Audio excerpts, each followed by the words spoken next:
Breaking news now from the war in Syria, and this could be significant. Reports that chemical weapons have been used in that conflict.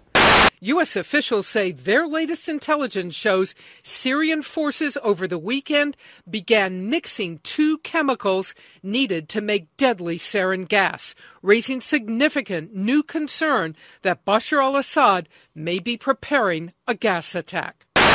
The longer the bloodshed goes on, the greater the prospect that the institutions of the state of Syria implode. And therefore, the greater the danger is to the region and the world that chemical weapons fall into the hands of really bad actors. According to Western intelligence officials, they tell us that unlike the reports that we're hearing right now out of Syria, that in fact it was the Assad regime used some type of chemical weapons on rebels in northern Syria, around the Aleppo region. Now, of course, the Assad regime and the Assad state television have said that rebels used those weapons, but what we're hearing right now from Western intelligence officials is just the opposite, that in fact it was the Assad regime used some type of chemical weapons and killed somewhere between 15 and 26 people. I want to make it absolutely clear to Assad and those under his command, the world is watching.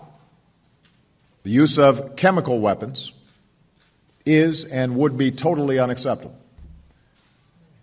And if you make the tragic mistake of using these weapons, there will be consequences and you will be held accountable. Good evening, ladies and gentlemen. Welcome back to Press for Truth TV. I'm your host, Dan Dix. Today is Tuesday, March 19th, 2013. And there are reports coming in today about a chemical attack in Syria, near Aleppo, one of the most densely populated areas of Syria. And the Western propaganda spin machine is on a campaign now here in the West to convince you that there is a need for military intervention in Syria. Now, this all comes despite the fact that Bashar al-Assad has announced that his government is not responsible for these chemical attacks, but it is in fact the al-Qaeda-led rebels who used chemicals on the Syrian people.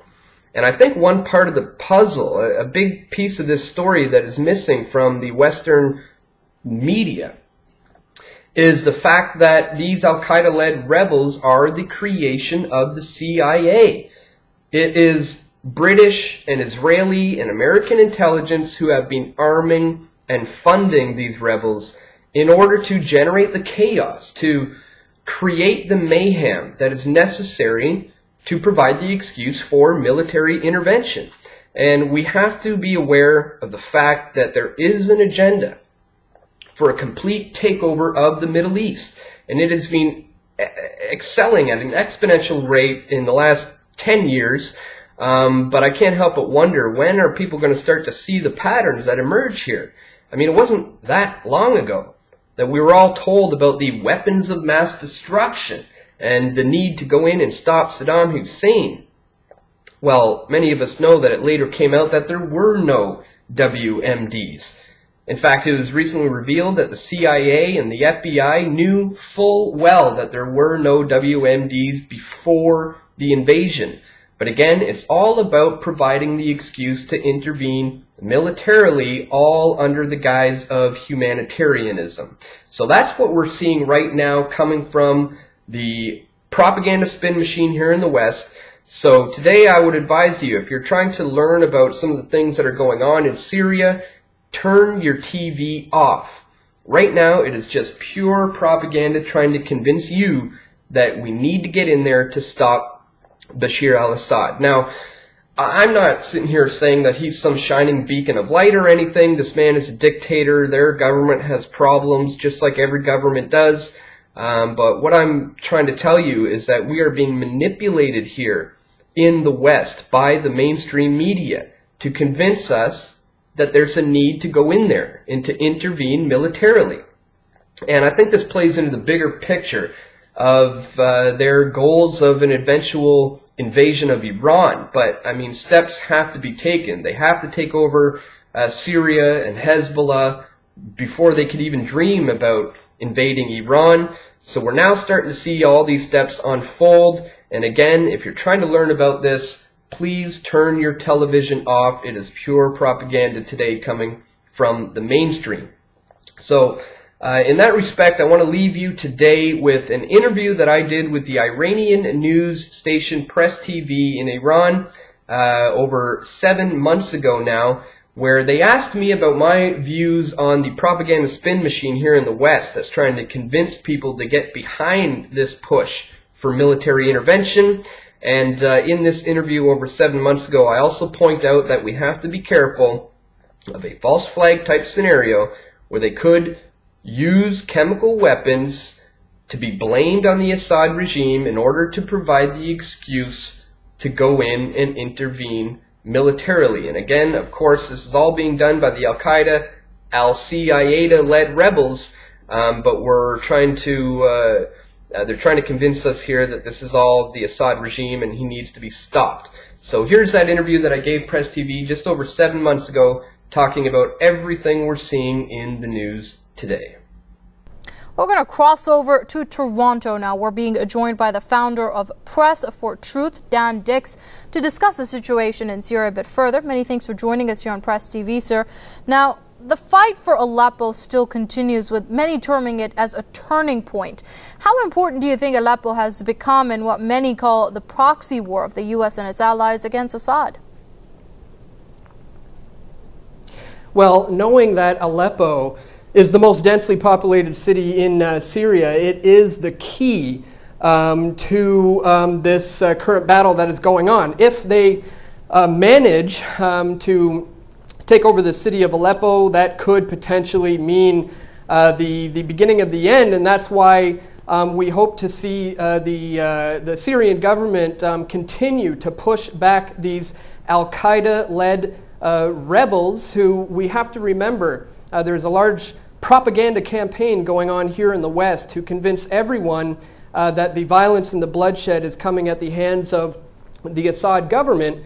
Meanwhile, we've known for decades now that the U.S., along with British and Israeli criminal elements within the intelligence networks, have been the ones funding, training, arming these Al-Qaeda rebels and creating the chaos and generating the mayhem in order to provide an excuse for military intervention under the guise of humanitarianism.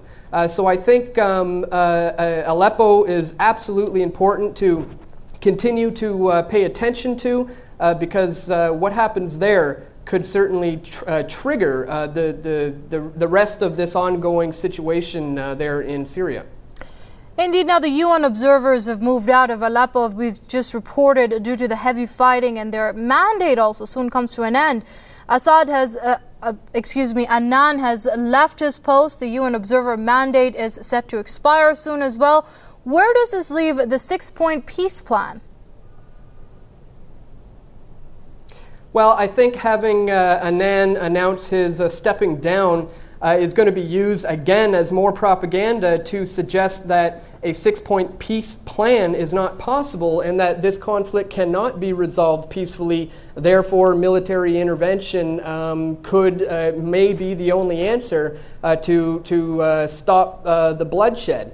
So it's certainly unfortunate that Annan is stepping down, but that's something that we have to certainly pay attention to as well. They could say that it looks like there is no peaceful resolution, especially if he's stepping down.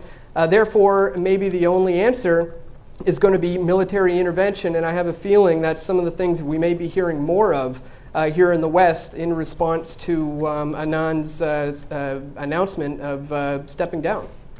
Right now, speaking of which, many have warned the United States against military intervention in Syria. It is perhaps a war that the U.S. may not be able to afford, but would it come to that if things don't go the way the West wants, or will it continue with this proxy war through militants, a lot of whom are not even Syrian? Well, we have to understand that there's been a concerted effort over the last few decades for a complete, total takeover of the Middle East, one nation at a time. We've seen it with Iraq. We've seen it as recently as with Libya. And so these efforts are certainly going to continue with Syria in this proxy war, which many of us fear that the bigger picture here is also an eventual military-led intervention in Iran. I think they have to focus on Syria first because of the allies there, and if they manage to get their stronghold, take over Aleppo there, the next phase may very well be to have an opportunity to infiltrate or take over Hezbollah, which would open up the door for an Iran invasion. So that's why it's incredibly important to continue to expose this propaganda for what it is, so that we can counter that and hopefully bring some awareness to some people here in the West that this is not going to be beneficial for the Syrian people. I mean, who made the United States and Israel and Turkey, Saudi Arabia, Britain, and others the global police here? If the Syrian people want to oust Assad, it should be completely up to them to do so, and not outside military forces who are imposing this on the Assad regime. Right, and very quickly, if you can, as far as the mainstream media goes, it has played its part with regard to the situation in Syria in building up this consent against the Assad government. How do you interpret it? I'm sorry? How do you interpret the role the mainstream media has played as far as the situation in Syria goes? Well, getting the people behind this idea of a need for military intervention is absolutely key to be able to go in there. And I think that's why we're seeing such a ramping up of the propaganda and the spin campaign over here in regards to the situation in Syria. There's so many conflicting reports. It's almost hard to keep track of everything that's going on. You mentioned earlier there was some intelligence officers who were captured, and as I understand it, some chemical weapons may have potentially been obtained by the Al-Qaeda rebels from Libya through Turkey, and we have to be careful of the scenario of a false flag type event, where if this propaganda campaign does not work, they may try to stage some sort of chemical attack, which would be blamed on the Assad government. Of course, this would be done by the Al-Qaeda rebels, to be blamed on Assad to provide the excuse, once again, to intervene militarily. So if this propaganda campaign does not hold up, we have to be very aware of the fact that they may take it to the extent of launching a false flag type scenario there in Syria. But once again, the most important thing we can do here in the West is try to counter this propaganda and let the people of the world know that it is indeed the Al-Qaeda, American, Israeli-funded rebels who are the ones responsible for this, the loss of civilians and the bloodshed going on there right now. All right, we're going to have to leave it there. That was the founder of Press for Truth, Dan Dix, joining us there from studios in Toronto. Many thanks indeed for your insight here on Press TV.